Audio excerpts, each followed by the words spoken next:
Então está havendo uma total mudança do sistema, digamos, do regime constitucional. Por exemplo, nós vivemos em representação. Cada deputado paulista, para ser deputado federal, ele precisa de pelo menos 100 mil votos.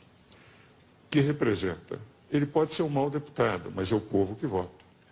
Eles vão substituir um pouco a chamada democracia representativa por uma democracia delegada que é comum na Venezuela, Bolívia, Equador.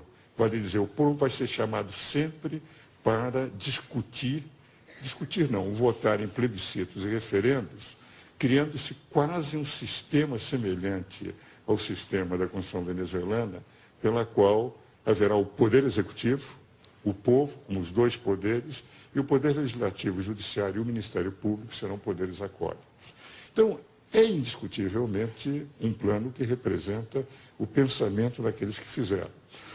Mas é possível o governo se sobrepor? Vão substituir um pouco a chamada democracia representativa por uma democracia delegada que é comum na Venezuela, Bolívia, Equador.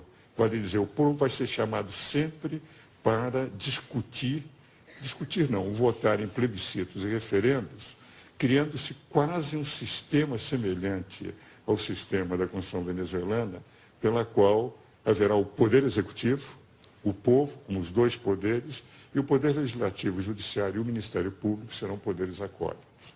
Então, é indiscutivelmente um plano que representa o pensamento daqueles que fizeram. Mas é possível o governo se sobrepor ao que está na Constituição? Eles terão que mudar a Constituição. Isso é apenas um programa, é um decreto programático. Eles vão ter que mandar projetos de lei ordinária, projetos de emendas constitucionais para mudar todo esse sistema, Poder Judiciário, Poder Legislativo. Terá que ter uma comissão de direitos humanos a orientar as leis que eles terão que fazer. Eu lhe interrompi com a pergunta que você ia falando... Não, o que eu iria dizer é o seguinte, eu tenho um profundo respeito por aqueles que fizeram esse plano. Alguns deles são meus amigos, debates há muitos anos, entende? Mas eles têm uma convicção de que, por exemplo, Cuba é um país que representa uma democracia, que a Venezuela tem uma democracia representativa, que representa o povo, não precisa. E eles estão pretendendo trazer para o Brasil as convicções ideológicas deles, que eu respeito, não são as minhas. Não, mas como é que Cuba pode ser considerada uma democracia se tem o Fidel, por quem eu tenho, aliás, uma grande admiração pela luta dele, pelo que ele significou para Cuba, tudo isso. Eu confesso que não tenho a mesma admiração. Não, eu digo o seguinte, um sujeito que desembarca com 12 pessoas numa ilha e toma conta, evidente que se transforma num mito, pelo menos. No tempo que eu estudava na faculdade... Mas será que não surgiu mais ninguém com competência? Olha, no tempo que eu estudava na faculdade, em 57, quando ele começou, a mim me revoltava muito. Nós estudamos sempre o direito de defesa como o principal direito de uma democracia. Claro. Não há democracia sem direito de defesa. Por isso é que eu sou advogado, nunca quis ser magistrado, nem político, nem nada. Agora, naquela época, foram levados milhares de pessoas aos paredões eu sei. sem nenhum direito de defesa. Eu nunca perdoo alguém que matou sem ter permitido que as pessoas se defendessem. Isso é um genocida. Então, podem admirar o Fidel Castro, mas eu, que sempre vivi defendendo o direito de defesa, que estudava na faculdade, lia todo dia nos jornais, primeira página na época, nos paredões, ao ponto de nós chamarmos Fidel Paredão Castro, eu não posso admitir. Agora, não, eu não estou falando nem do sistema, nem do modus operandi do sistema, eu estou falando a figura dele, o carisma que ele tem, eu entendo. Carisma ele tem, não é? indiscutivelmente, como excepcional. O Che Guevara excepcional, também. Excepcional. O que eu não estou de acordo. Agora, o que ocorre? Eles dizem que é uma democracia porque não precisam de eleições. As eleições são apenas confirmativas, só tem o partido oficial. Porque diz que o povo está contente com o que eles fazem. Se nós analisarmos, todos os que têm defendido a Venezuela, o Equador, a Bolívia, esses regimes bolivarianos, e realmente também a Nicarágua e Cuba, que é uma ditadura, ao meu ver, eles estão convencidos que isso é o melhor para o Brasil. Se nós pegarmos o plano diz o seguinte, nesses 20 anos, nós tivemos a onda neoliberal do Brasil. e nós precisamos voltar a um Estado mais forte, as desprivatizações. Isso está no introito do plano.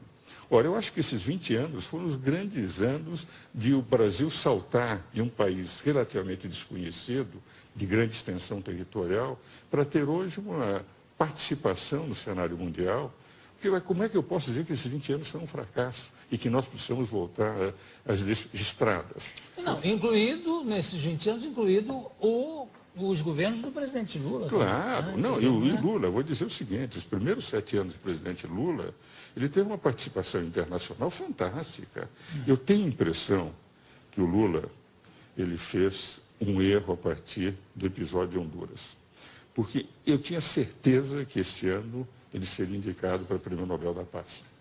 Porque os 7 primeiros anos de atuação do Lula no cenário internacional, o ponto Obama é dizer, ele é o cara, teve um benefício indireto, o próprio Obama, mas para ele foi... Agora, no momento que em Honduras ele começou a atacar uma deposição absolutamente constitucional do Zelaya, porque ele queria algo que é uma cláusula pétrea que não poderia, e que o artigo 239 da Constituição hondurenha diz que todo aquele que pretender a reeleição será imediatamente afastado de qualquer posição que tenha dentro do governo.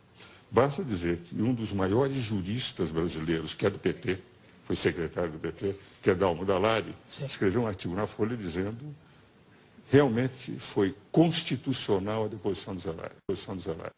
Ele começou a defender e não aceitou as eleições que foram livres. As eleições foram vigiadas pela comunidade internacional. E aceita o governo cubano, aceita todas as estrepulias, as estrionices do Chávez, o que representa, vai em contato com as eleições fraudadas do Irã. Quer dizer, na prática, eu creio que o Lula, que fez um papel excepcional durante os primeiros 7 anos, sendo uma surpresa para o mundo inteiro, está desfigurando um pouco a sua imagem em relação à Venezuela, Cuba, Irã, etc. E o que é pior, entende? Ao ter assinado esse plano. Porque esse plano representa, se viesse aprovado, eu tenho a impressão que não seria nunca uma reformulação completa, Jô, completa da Constituição. 521 proposições, 521 mudanças eles pretendem no sistema constitucional brasileiro. Eu queria abrir, eu sei que tem inclusive alunos de direito aqui hoje também, não tem? Tem? Eu queria abrir para perguntas ao doutor Ives, se alguém tem alguma... Isso. Queria saber se a população vai ter como opinar de algum jeito. Certo. Veja o seguinte, a forma como eles puseram o plano é um plano com 25 diretrizes, 6 eixos orientadores e 521 proposições. Disseram eles, no introito, que eles discutiram com 14 mil pessoas no Brasil inteiro e diversas instituições. Com todas as instituições que eu falei, que eu conheço, nenhuma delas foi consultada. Então, são instituições de pessoas vinculadas à ideia do plano. Eu mesmo disse para uma dessas pessoas vinculadas a eles o seguinte, 14 mil não representam 190 milhões de brasileiros.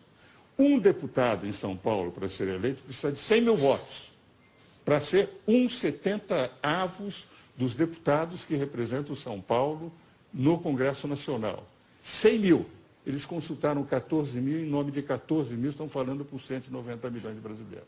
Agora, esse projeto vai ter que ser enviado ao Congresso Nacional. Os diversos projetos de lei e as diversas emendas constitucionais. Criar uma justiça comunitária, uma justiça restaurativa antes da justiça comum, é evidente que é uma mudança monumental no capítulo do Poder Judiciário na Constituição. A sensação que eu tenho, entende, é que este ano não haverá possibilidade de eles levarem o plano a ser aprovado. Aliás, nenhum deputado iria correr o risco, de repente, estar indo contra a vontade popular. Agora, nós não sabemos, em função daquele candidato que vai ganhar, aliás, são 2 candidatos, né, que estão com mais possibilidades, se, enfim, o candidato do governo ganhar, se vai ou não aceitar o plano e levar o plano para frente. O que eu tenho a sensação, e que a imprensa tem que fazer, e eu quero distinguir bem uma coisa, o que eu estou atacando são as ideias do plano, embora respeite as pessoas que os fizeram, porque alguns são, inclusive, meus amigos. O que eu quero dizer é que nós, sociedade, temos que conhecer em profundidade o plano. Não pode ser levado ao Congresso e deputados se reúnem, fazem um acordo de liderança e aprovam. Nós todos, o povo brasileiro, e essa é a intenção que eu acho que o meu amigo Jô Soares está fazendo, é levar para o conhecimento a fim de que as pessoas possam discutir, possam debater e se acharem que é melhor que se faça. Eu, pessoalmente, considero que a democracia corre risco se nós sairmos do equilíbrio de poderes que temos hoje. Porque hoje tivemos, em 22 anos de Constituição, um impeachment presidencial, uma superinflação, escândalos como o Mensalão, o escândalo dos anões, agora o escândalo do Distrito Federal. Tivemos alternância do poder e nunca se falou mais em quebra das instituições. Vale dizer, a Constituição funciona bem. Mudar essa Constituição, que tem defeitos, mas que permitiu um equilíbrio de poderes, é um risco muito grande para o Brasil. Por isso, todos nós temos que discutir, e principalmente os meus colegas, aqueles que fizeram direito. Que a nossa função, fundamentalmente, é discutir o direito que tem que ser aplicado nesse país.